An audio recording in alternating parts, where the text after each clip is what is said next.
Have you ever found yourself actively undermining your potentials, or undermining your goals, your dreams?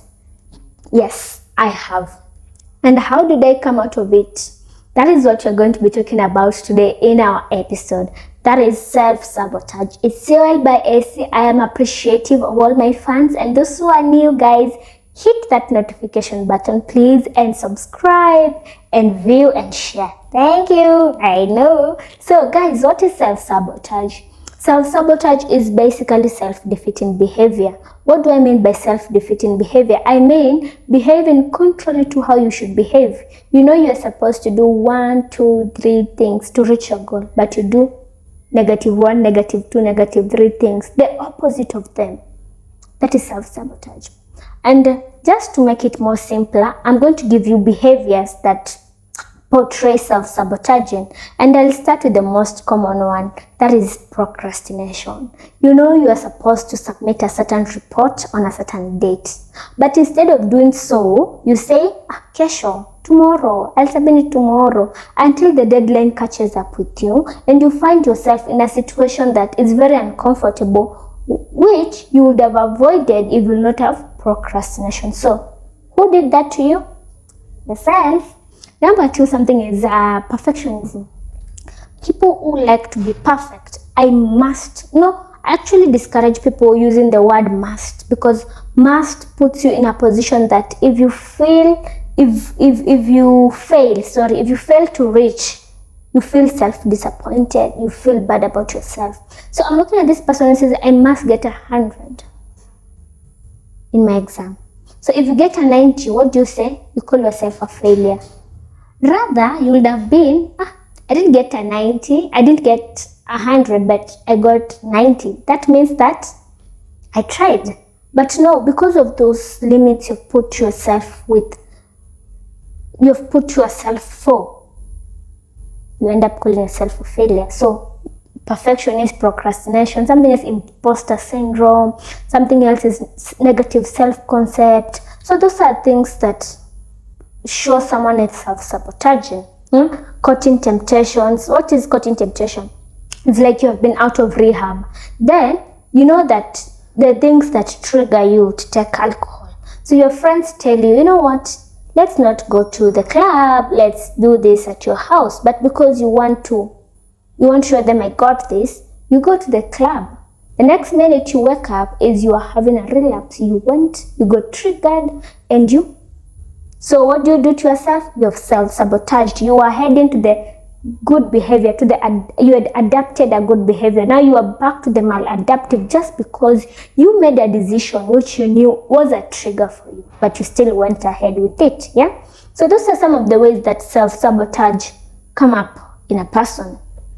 But I would want we discuss, how do you find yourself wanting to be a perfectionist? How come you procrastinate so much? How come you have such a negative self-concept? Yeah?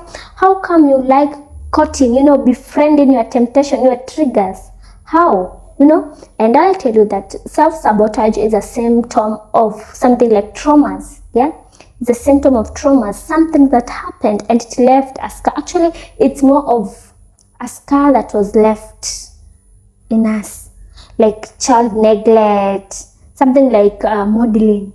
Yeah, you're behaving a certain way because you're looking up to a certain role model or your parent. You see this celebrity go party, and because you look up to them, you go party, and you see yourself, you're from rehab. So that cost you. It cost you to caught temptation, then you self-sabotaged. So those are just one of the few ways that someone can self-sabotage. But that is not the main thing I would love to talk about.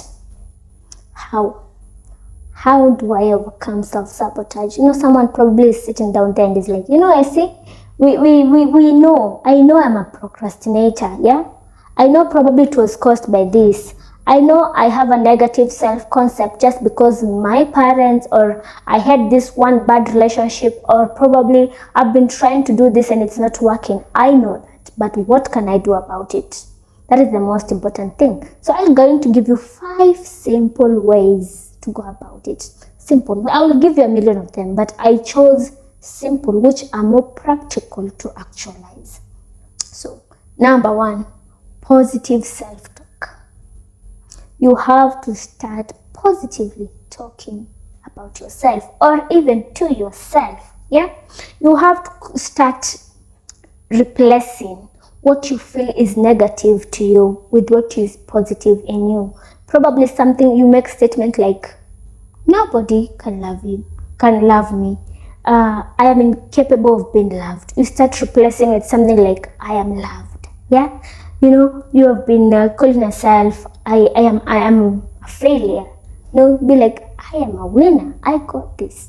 You start replacing whatever you feel in you, because there are those already they have those strong stuff in you, but there are these insecurities that make you to self-sabotage. Those are the ones that you're going to replace.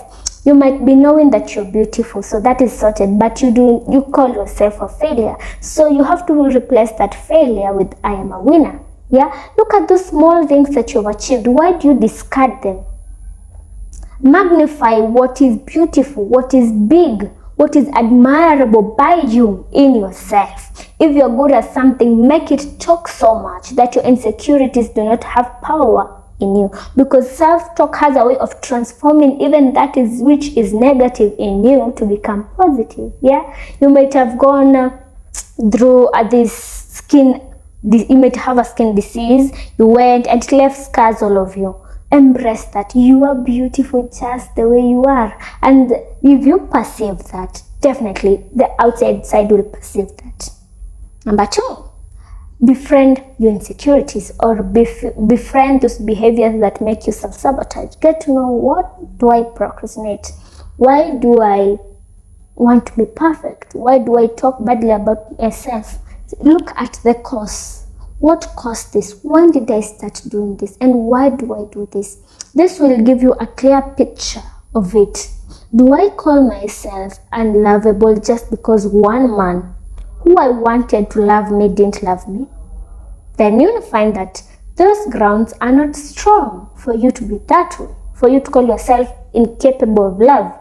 Why do I procrastinate?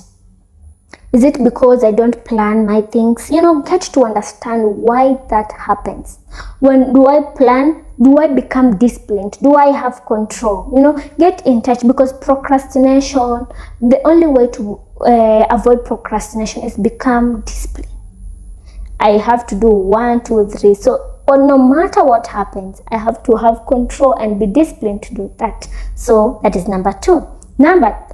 Sorry guys, so I've given you 2 of them. The third one is emotional tolerance. What do I mean by emotional tolerance? You have to know what that maladaptive behavior is feeding in you. Which emotional gap is it filling? For you to be perfect, you might want to satisfy something in you. How do I mean? You want to be perfect so that you can feel worthy, probably. You want to be perfect at everything so that you can feel like you got this. So once you identify that, I want to feel worthy, does that really, my perfection, it's apart from me wanting it to make me feel worthy, does it really satisfy my worthiness? No, because perfectionist only makes you feel bad about yourself, because we are humans. Not every time we shall reach that goal. We have target to achieve. Not every time we will achieve what we want to achieve. So identify what is it satisfying in you. Yeah, is it me caught in temptations, wanting to prove to people that I am no longer addicted? Identify what it is feeding you, then try to replace it with the right ways of countering that emotion. Yeah guys, are you together? So the other one is think about alternative behaviors. Like, what do I mean? You're scared of an exam, yeah, and instead of giving up and saying, you know what, I'm a failure, you may try to get into a group discussion. Yeah, you may try to force studying. You come again, I'm gonna find a study partner, instead of saying, you know what, anyway, look danda.